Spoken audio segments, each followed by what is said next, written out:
हरिओम। अगला निबंध स्वामी जी की ओर से है संसार चक्र व मोक्ष धर्म के ऊपर। पातंजल योग दर्शन के चतुर्थ पाद 11वें सूत्र के भाष्य में जो संसार चक्र का उल्लेख है वह उपनिषद ब्रह्म विद्या का अर्थात मोक्ष धर्म का सारमर्म है। विषय आध्यात्मिकता की दृष्टि से जिस प्रकार सूक्ष्म है उसी प्रकार गंभीर अर्थक भी है। इसमें लक्षणीय यह है कि धर्म को भी अविद्या मूलक कहा गया है। महाभारत में भी है, यो वेन पाय निरतो न पुण्य नार्थे न धर्मे मनुजो न कामे विमुक्त दोष समलोष्ट्र कांचनो विमुच्यते दुख सुखार्थ सिद्धे। इसमें भी सांसारिक सुखद दुख रूप बंधन से मुक्ति लाभ के लिए पाप के साथ पुण्य को एवं धर्म को भी त्यागने को कहा गया है। साधारणतः धर्माचरण का ही उद्देश्य पाया जाता है, इसलिए मोक्ष के आदर्श में कौन सा धर्म या पुण्य त्याज्य है एवं कौन सा धर्म पालनीय है वही विचार्य है। संसार माने जन्म मृत्यु का पारपर्य रूप संसरण। जीव जन्म ग्रहण करता है, शुभ अशुभ कर्म और उसका फल भोग कर विगत होता है, फिर पुनः लौट आता है। व्यासदेव ने इस प्रक्रिया को एक आवर्तनशील चक्र के साथ उपमित करके कहा है, परस्पर सापेक्ष धर्म अधर्म, सुख दुख और राग द्वेष, यह 6 अरों से युक्त चक्र आवर्तित हो रहे हैं। इनकी नेत्री अविद्या है जो सर्व क्लेशों का मूल है। अरा यानी चक्र की शलाका स्पोक। धर्म अनुष्ठान के फल स्वरूप सुख लाभ होता है। वह सुख अवस्था परमार्थ साधन के सहायक रूप में शांति के अभिमुख भी हो सकती है और फिर उस सुख से मुक्त होकर बंधन मूलक कर्म भी हो सकता है जो भविष्य दुख का ही संग्राहक है। अधर्म के फल स्वरूप लोग दुख पाते हैं, उस दुख की चोट से पुनः धर्म अनुरागी होते हैं एवं धर्म अनुष्ठान कर पूर्वोक्त सुख भी पाते हैं। इस विषय में श्रुति में भी पाते हैं, इष्टापूर्त मन्यमाना वरिष्ठम नान्य श्रेयो वेदन्ते प्रमूढ़ः नाकस्य पृष्ठेते सुकृते नुत्वेमं लोकहीनतर वा विशन्ति। मुंडक उपनिषद। ऋषि ने कहा है, जो सब मूढ़ व्यक्तिगण याग यज्ञ आदि और बाह्य सद अनुष्ठान को ही उत्कृष्ट कर्म मानते हैं एवं तद अपेक्षा श्रेष्ठ कर्म जो है उसे नहीं जानते, ऐसे लोग उन कर्मों के सुख फल भोग के बाद पुनः इहलोक में अथवा इसकी अपेक्षा भी हीनतर लोक में ही जन्मते हैं। अतएव जाना गया है कि धर्म एक प्रकार नहीं है। आध्यात्मिकताहीन प्रवृत्ति धर्म इष्टापूर्त है एवं उससे उत्कृष्ट अन्य एक धर्म अन्य श्रेय है जो कि त्रिविध क्लेश का चिर निवृत्ति दायक मोक्ष धर्म है। संसार चक्र की अरा स्वरूप प्रवृत्ति धर्म में चित्त की बहिर्मुखता ही प्राधान्य है, इसी वजह से वह त्याज्य है। प्रत्यक्ष ही देखा जाता है, जगत में दया दान रूप धर्म भी जैसे प्रचलित है, वैसे ही दूसरी ओर जिघांसा, हत्या की इच्छा, अर्थलोलुपता, क्रोधनिता भी संभाव से वर्तमान है। रामायण महाभारत के उस प्राचीन युग में भी इसका व्यतिक्रम नहीं था और मन को अंतर्मुख करके और अपने अंतरस्थ संस्कार समूहों का क्षय करने की ओर लक्ष्य करके जो सदाचरण है वही संसरण निवारक श्रेयस्कर धर्म या परम धर्म है, इसलिए सर्वतोभाव से ग्रहणीय है। अयंतु परमो धर्म यद योगिनात्म दर्शनम याज्ञवल्क्य। विचार करने से भी देखा जाता है कि राग द्वेष भी सब एक प्रकार का नहीं है। भोग अनुराग जिसमें वृद्धि पाता रहता है, ऐसी प्रवृत्ति और इसके विरुद्ध शांति प्रापक परमार्थ में श्रद्धा रूप अनुराग, जिससे ऐन्द्रिय आसक्ति एवं इसके साथ देहात्म बोध शिथिल होता है।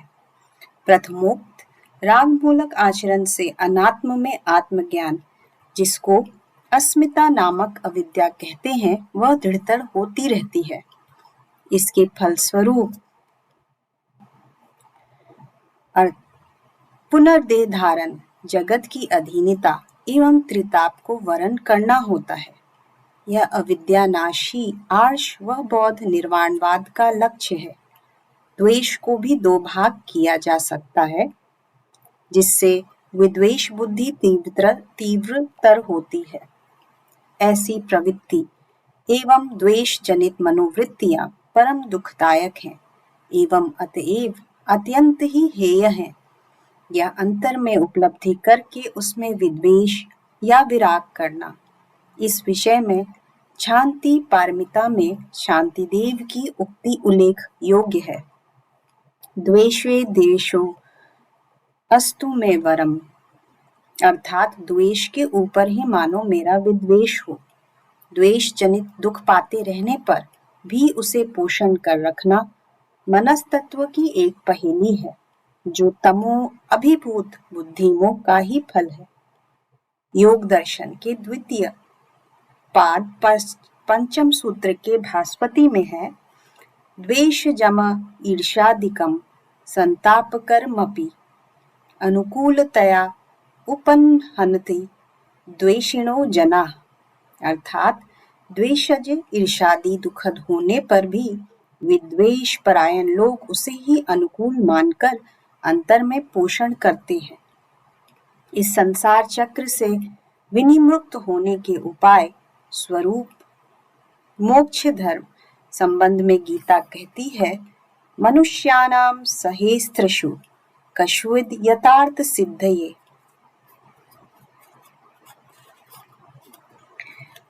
अध्यापक वुडवर्थ, रॉबर्ट वुडवर्थ, उनकी साइकोलॉजी नामक ग्रंथ में कहा है, pugnacious individuals, dogs or men seem to derive more solid satisfaction from a good fight than from any other amusement। अर्थात झगड़ालू कुत्ता अथवा मनुष्य विवाद विग्रह के व्यापार में जिस प्रकार परितृप्ति पाता है, वह परितृप्ति किसी आमोद प्रमोद के अनुष्ठान में नहीं पाता। हजारों मनुष्य के बीच शायद ही कोई मोक्ष रूप सिद्धि लाभ के लिए प्रयत्न करता हो।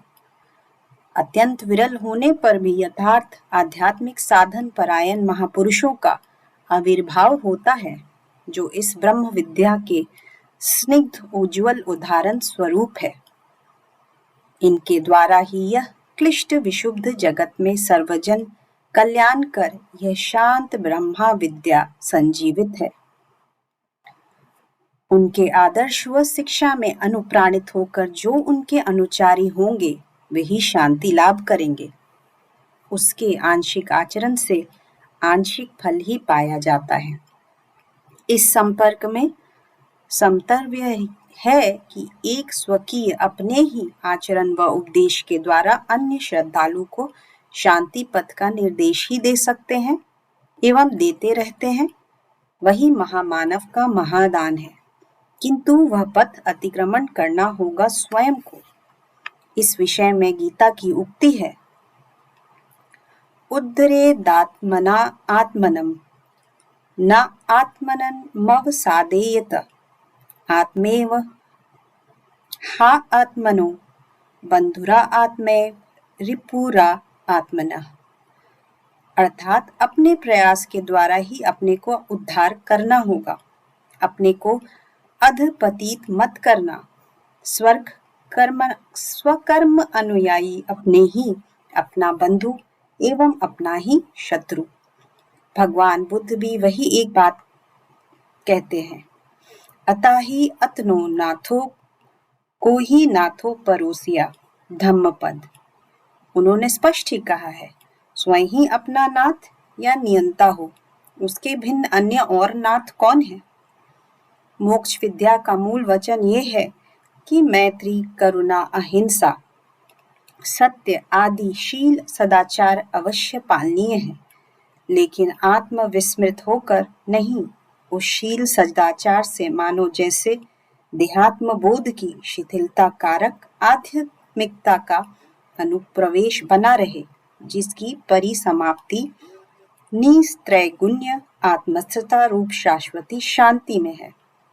चित्त की यह अंतर्मुखता के अभाव में कर्ता अहम भाव को अख्यात कर कर्म ही मानो प्रख्यात न हो, जो कि विद्या विरोधी अविद्या का लक्षण है। अपने बाह्य देह व आंतर मन के कर्मों पर लक्ष्य रखना ही चित्त की अंतर्मुखता या आत्म अभिमुखता है। तद्विषयक स्मृति साधन का अभ्यास ही देहात्म बोध रूप अविद्या नाश का प्रकृष्ट उपाय है, एवं इसे ही गीता ने योग युक्त कर्म कहा है, जिसके फलस्वरूप क्रमशः कर्म क्षय होकर योग ही प्रधान होता है, अर्थात चित्त शांत होता है। छांदोग्य उपनिषद संक्षिप्त सरल भाषा में कहा है, सत्व शुद्धौ ध्रुवा स्मृति, स्मृति लंबे सर्व ग्रंथीनाम विप्रमोक्ष। अर्थात चित्त की शुद्धि होने पर आत्मस्मृति निश्चला होती है एवं उससे सर्व संसार बंधन से मुक्ति लाभ होता है। भगवान बुद्ध ने भी आर्य अष्टांगिक मार्ग में सम्यक स्मृति का प्राधान्य दिया है।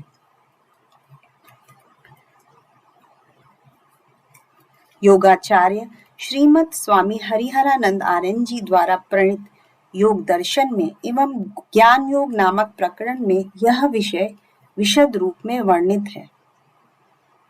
जगत में सुख सभी चाहते हैं। सुख अगर सर्वजन काम्य हो तो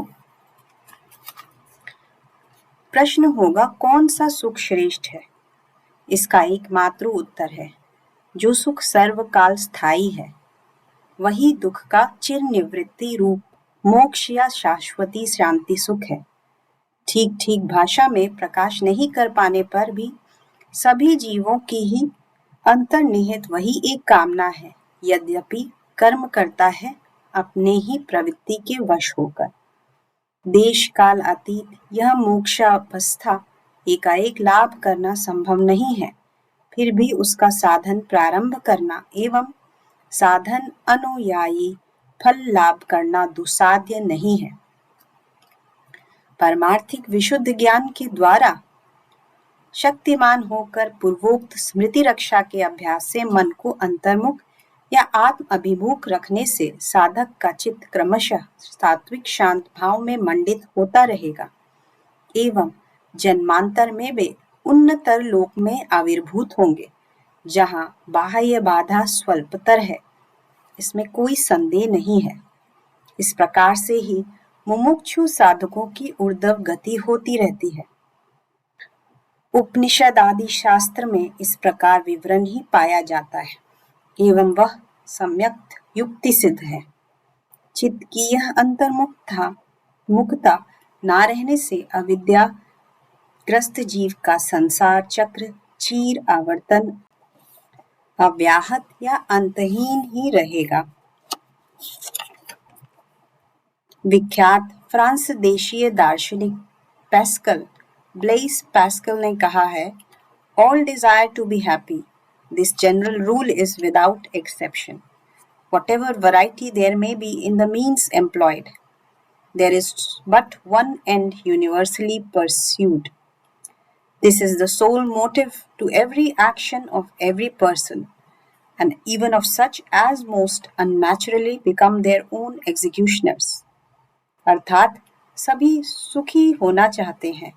इस साधारण नियम का कोई अपवाद नहीं है, इसलिए अवलंबित उपाय जितने ही विभिन्न प्रकार के क्यों न हों, सर्वजनीय उद्देश्य एक ही है। प्रत्येक के प्रति कर्म के मूल में वही एक कामना है, ऐसा कि जो लोग अस्वाभाविक उपाय से आत्मघातक होते हैं, उनका भी उद्देश्य वही है। सुखी होने के लिए। यहीं पर समाप्त होता है ये निबंध। धन्यवाद।